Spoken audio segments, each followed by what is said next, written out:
Mid-September is the height of hurricane season, and with Louisiana always vulnerable to a direct hit, the LSU Disaster Fraud Call Center is on the lookout for scammers. It's a very effective operation right now. The operations here on the ground at the call center are run to perfection. U.S. Attorney Brandon Freeman serves as the executive director of the National Center for Disaster Fraud on LSU's campus.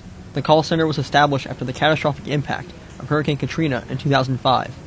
He says one of the biggest duties of the call center is to detect fraudulent complaints from hurricane victims seeking federal assistance in the wake of a disaster. If you've got an offender who's operating in maybe 2 or 3 parishes here in Louisiana, and then a couple months later he travels to Houston and he's operating in Houston, we may never know that unless those initial calls come through the center.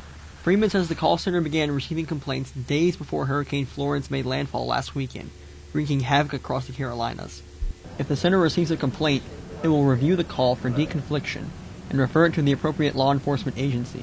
Call center manager Connor Sullivan says he's hired about 70 student call operators to manage complaints throughout the school week. Just make sure we're manned here, and to have enough CCOs who are ready to take those calls of suspected fraud, so making sure everybody's properly trained. Sullivan, who's worked at the call center since 2012, says he's seen a wide range of complaints over the years. Depending on the hurricane, it does get pretty busy where, unfortunately, we get back-to-back calls of suspected fraud. To date, the center has received more than 85,000 fraudulent complaints.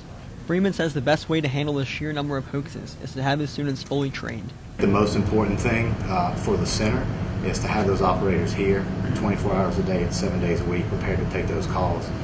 Because, as you know, as soon as a disaster strikes, the fraud follows.